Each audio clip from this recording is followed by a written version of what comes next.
open up for Coach.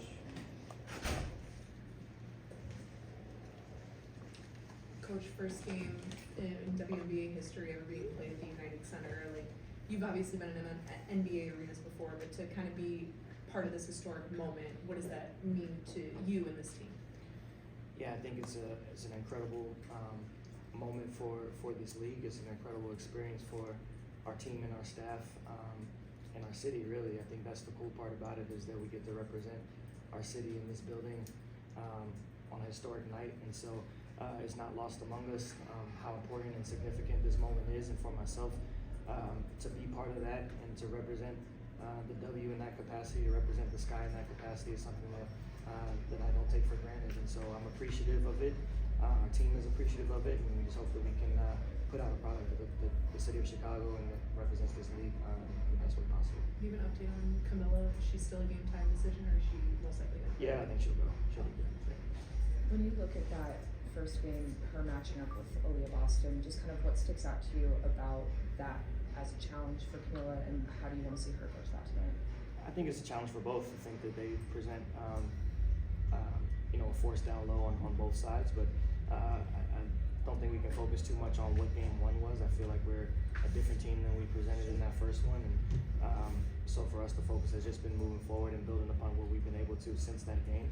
And I don't foresee it being a reflection of what tonight will bring. And so whether it's Camilla or any of the other 11 on our team, we just want to have a mindset that we're looking forward and we're building upon what we've been doing thus far, and I think that we're showing improvements as we go.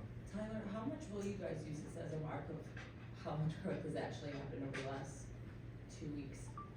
Use this game? This game specifically, this rematch.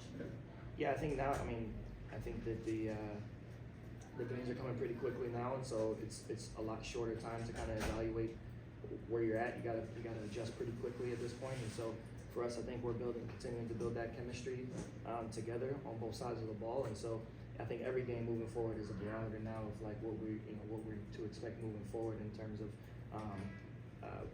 what areas of improvement is needed and what areas we feel good about ourselves. What do you think is the thing you're happiest about that's progressed since the season opened? Yeah, it's that we've hit adversity early and we've been able to battle back through it, and to see that from a team who's still learning each other and still learning the system is something that you can be proud of as a coach and as a staff, to know that you've gotten through those those tough moments early on in the season, because they could appear again throughout the season. It's a long season full of ups and downs for all 13 teams, and so for us to show that resiliency early on gives us that confidence moving forward, that now if we hit some other valleys throughout the season, then we've got the strength and the will to overcome that. Coach, a big point of emphasis for you was increased pace of play for this team coming in. Your team's currently first in pace in the WNBA. The Fever are second. Does playing another team that plays that fast introduce any challenges to you, or does it kind of play into how you want to play? A little of both. I think that they're obviously a team that thrives in transition, and so our ability to get back on defense and convert from offense to transition from offense to the defensive end is certainly huge. It puts a level of pressure on our shot selection, our ability to take care of the basketball. So I think that you can look at it from both sides of it. I think that for us, we certainly want to play fast, but we don't want to play rushed. And so there's a difference in our minds of how we want to get up and down the court and how we want to play. And so Indiana imposes a certain level of challenges, both from a defensive standpoint and then from an offensive standpoint as well, and how they pressure the ball and get in the pass lanes and things like that. And so it'll be a challenge both ways. Speaking of resilience and adversity, defensively, especially this week, how do we see the defense respond to adversity? It's kind of taking those 2 weeks this week. Yeah, I think a big part of defense is your ability to communicate and ability to be on the same page. And so, again, when you hit those lows at times, it kind of takes away your willingness to want to do those little things. And for us, we've been more committed to doing that. So that's been a positive thing for us to see as a staff, and hopefully that continues to be, because it's a huge building block of who we want to be defensively. Got time for a few more. We'll go to Ben. You mentioned this morning just first coaching at United Center back in 2020 All-Star. Just what do you remember about that experience, and what are some ways you've grown since then?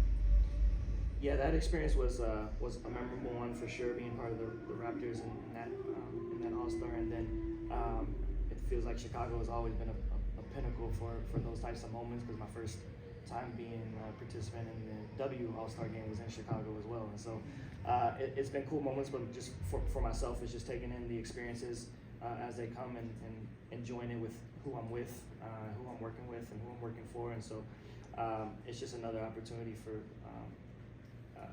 me to kind of embrace that experience and to get to do it with my dad being here. And we have a player development coach, Aaron Johnson, who's from Chicago. And since they got announced that we would be playing this game, it was something that he really got emotional about. Not to put him on Front Street, but this is a building that he grew up idolizing, and sitting in the nosebleeds and going from that to being able to step on the floor. Those are types of moments that you can't really put a price on. And so you take those experiences for what it is and what it comes with the moment, but also you're extremely excited for our players to be a part of that as well.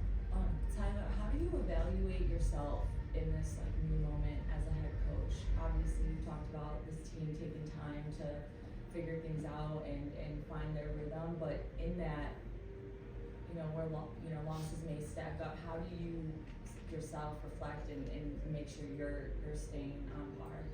Yeah, I think that a couple things. I think for myself that I want to continue being myself. I don't want to coach outside of who I am. I want my team to feel the consistency that they're getting from me and not have to guess which coach they're getting day to day. And I want that to be kind of a reflection of who our team is in terms of not being too high and not being too low. It's an incredibly long season. It takes a lot of twists and turns, and for us to be able to manage those moments of when we're on a 4-game losing streak or whether we're on a 2-game winning streak, that we got to look to the next one and reanalyze how we can improve on areas and where we're getting better at and staying consistent with those. So that's kind of how I look at it. We have time for 2 more. We'll go to Jack. Coach, obviously we know what Ariel's capable of. What do you think the difference has been from the first 2 games to what? Like, is she just more comfortable in the new situation? Just kind of what's been the difference? Yeah, Ariel is someone that thinks the game a lot, and so for someone who's been in pretty much the same system for her 7-8 year career, it's an adjustment, and it's an adjustment period for her in terms of learning our staff and learning our system and learning her teammates. And so I think her approach has changed slightly, just in terms of understanding that there's a level that we have to adjust to her as well. And so her talent demands that, her experience demands that, and so I think that she's done a really good job of acclimating herself within the framework of what we're trying to do offensively and defensively, and our team has shown her the trust that we've had in her to be who she is. One more. Awesome. Thanks. Thank you, Coach. Thanks, Tyler. Thanks.